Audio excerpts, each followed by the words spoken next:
Hi friends, PIA F404 అనే విమానం takeoff అయిన కాసేపటికే మాయమైపోయింది. ఈ విమానానికి సంబంధించిన సమాచారాన్ని తెలుసుకునేందుకు ఇండియా, పాకిస్తాన్, ఆఫ్ఘనిస్తాన్ 3 దేశాలు ముందుకొచ్చాయి. రోజులు, నెలలు, సంవత్సరాలు గడిచిపోయినా ఈ విమానానికి సంబంధించి ఎలాంటి సమాచారం దొరకలేదు. ఒక పెద్ద జంతువు ఈ విమానాన్ని మింగేసిందని కొంతమంది చెప్తారు.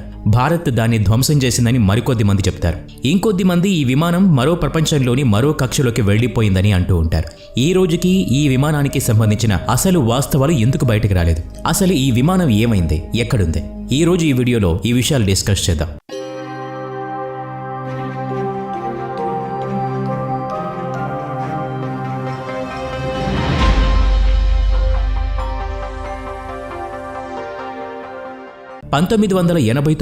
ఆగస్టు 25న Pakistan international airlines flight 404 Gilgit airport నుంచి ప్రయాణం కావాల్సి ఉంది. 45 మంది ప్రయాణికులతో 5 మంది క్రూ సిబ్బందితో ఉదయం 7:30 బయలుదేరింది. కాసేపట్లోనే ప్లేన్ టేకాఫ్ అవ్వాల్సి ఉంది. ATC నుంచి టేకాఫ్ చేయడానికి సిగ్నల్స్ అందగానే పాకిస్తాన్లోని గిల్గిత్ ఎయిర్పోర్ట్ నుంచి బయలుదేరింది. ఇదొక డొమెస్టిక్ ఫ్లైట్. ఈ విమానం ఇస్లామాబాద్ ఎయిర్పోర్ట్లో ల్యాండ్ అవ్వాల్సి ఉంది.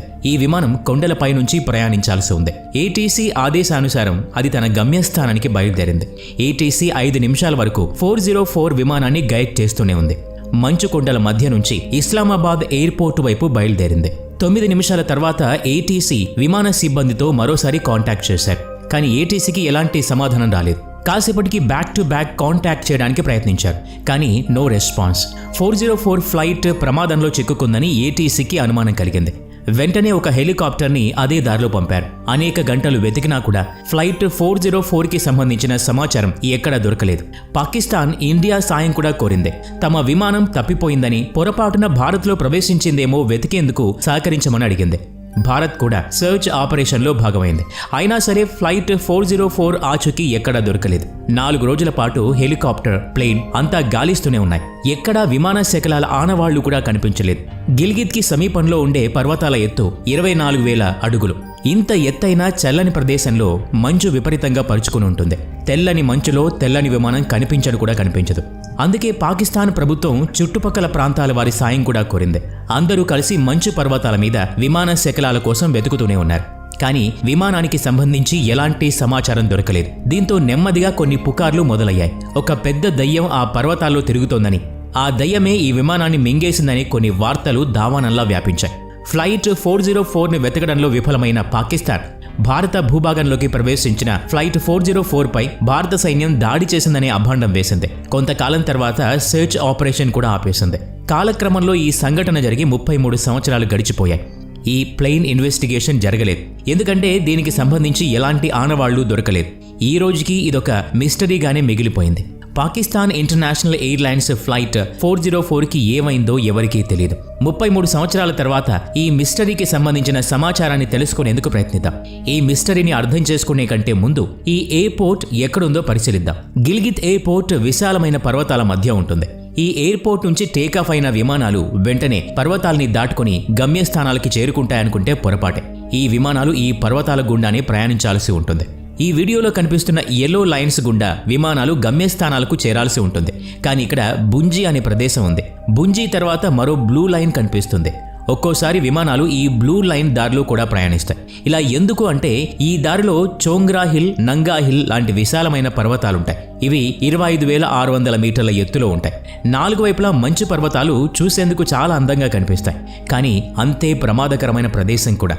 పొరపాటున దారి తప్పితే విమానాలు కూడా క్రాష్ అయ్యే ప్రమాదం ఉంటుంది. ఆ పొరపాటు దారులు మనకి రెడ్ లైన్లో కనిపిస్తూ ఉన్నాయి. ఈ విశాలమైన పర్వతాల వైపు ప్రయాణించడం సాధ్యమే, కానీ ముందుకెళ్ళాక ఇక ఎటూ వెళ్లలేవు. ఎందుకంటే ముందుకు వెళ్లేందుకు దారి ఉండదు. అందుకే పొరపాటున ఈ దారిలోకి వెళ్తే తిరిగి బ్లూ లైన్లోకి వచ్చి ఇస్లామాబాద్ వెళ్లేందుకు ప్రయాణించాల్సి ఉంటుంది. పాకిస్తాన్ ఇంటర్నేషనల్ ఎయిర్లైన్స్ ఫ్లైట్ 404 విషయంలో ఏం జరిగి ఉంటుందో ఊహిద్దాం. ఈ విమానం ఫోకర్ 527 మోడల్. టేకాఫ్ టైంలో దీని వేగం గంటకి 470 కిలోమీటర్లు. ఈ లెక్కన అది 10 నిమిషాల్లో దాదాపు 60-70 కిలోమీటర్ల దూరం వెళ్లి ఉంటుంది. ఈ విమానం టేకాఫ్ అయ్యాక 5 నిమిషాల పాటు ATC గైడ్ చేస్తూనే ఉంది. ఈ 5 నిమిషాలు బూంజీకి దగ్గరలోకి వెళ్లి ఉంటుంది. ఆ తర్వాత 9-10 నిమిషాల తర్వాత ATC తిరిగి విమాన సిబ్బందితో మాట్లాడేందుకు ప్రయత్నించింది. కానీ పైలట్ నుండి ఎలాంటి సమాధానం రాలేదు. అంటే అర్థం 8-9 నిమిషాల మధ్యలోనే ఎక్కడో క్రాష్ అయి ఉంటుంది. ఈ 10 నిమిషాల్లో విమానం నంగా హిల్లో క్రాష్ అయి ఉంటుంది, లేదంటే చోంగ్రా హిల్స్ దగ్గరలోనైనా క్రాష్ అయి ఉండాలి. అది ఎటువైపు ప్రయాణించి ఉంటుందనే దానిపైన ఇది ఆధారపడి ఉంటుంది. Yellow path or blue path flight ఏ దారిలో ప్రయాణిస్తుందనే విషయం ఏటీసీ కూడా తెలీదు. 10 నిమిషాల్లోనే విమానం క్రాష్ అయింది కాబట్టి ఎటువంటి సమాచారం అందుబాటులో లేదు. ఏటీసీకి ఈ ప్రమాదం గురించిన సమాచారం తెలియకుండా ఎలా ఉంటుంది అనే సందేహం అందరికీ వస్తుంది. ఒక విమాన కదలికకి సంబంధించి ఏటీసీకి ప్రతి క్షణం సమాచారం ఉంటుంది, రాడార్ టెక్నాలజీ కూడా ఉంటుంది. అయినా ఈ విమానం ఎలా అదృశ్యమైంది? ఈ దుర్ఘటన 1989లో జరిగింది. 1996 తర్వాత అన్ని ఎయిర్పోర్ట్స్లో సెకండరీ సర్వీలియన్స్ రాడార్ ఉండటం తప్పనిసరి అని నిబంధన పెట్టారు. అంతకుముందు ప్రైమరీ సర్వీలియన్స్ రాడార్ సిస్టమ్ని వినియోగించేవారు. 1989లో గిర్గిత్ ఎయిర్పోర్ట్లో సర్వీలియన్స్ రాడార్ సిస్టమ్ ఉందో లేదో మనకు తెలియదు. ఒకవేళ అలాంటి వ్యవస్థ ఉన్నా కూడా ఆ సమయంలో అది ఫెయిల్ అయి ఉండొచ్చు. ఎందుకంటే అది చాలా సింపుల్ సిస్టమ్తో పనిచేసేది. రాడార్ నుండి ఒక సిగ్నల్ ప్లేన్కి వెళ్తుంది. ఆ సిగ్నల్ ప్లేన్కి చేరుకున్నాక తిరిగి రాడార్కి చేరుకుంటుంది. ఈ సిగ్నల్ ఆధారంగానే ప్లేన్ ఎక్కడుందో తెలుస్తుంది. ఈ రెండింటికి మధ్య పర్వతాలు అడ్డొస్తే సిగ్నల్ బ్రేక్ అవుతుంది. ప్లేన్ వరకు ఈ సిగ్నల్స్ అందవు. దాంతో ప్రైమరీ సర్వీలియన్స్ రాడార్ సిస్టమ్కి ఆ ప్లేన్ ఎక్కడుందనే సమాచారం అందదు. ఇక్కడ కూడా పాకిస్తాన్ ఇంటర్నేషనల్ ఎయిర్లైన్స్ ఫ్లైట్ 404 ఏ దారిలో ప్రయాణిస్తుందనే సమాచారం గిల్గిత్ ఎయిర్పోర్ట్కి అందలేదు. ఈ విమానం క్రాష్ అవ్వడానికి, ప్రమాదానికి గురవడానికి ఆస్కారం ఉంది.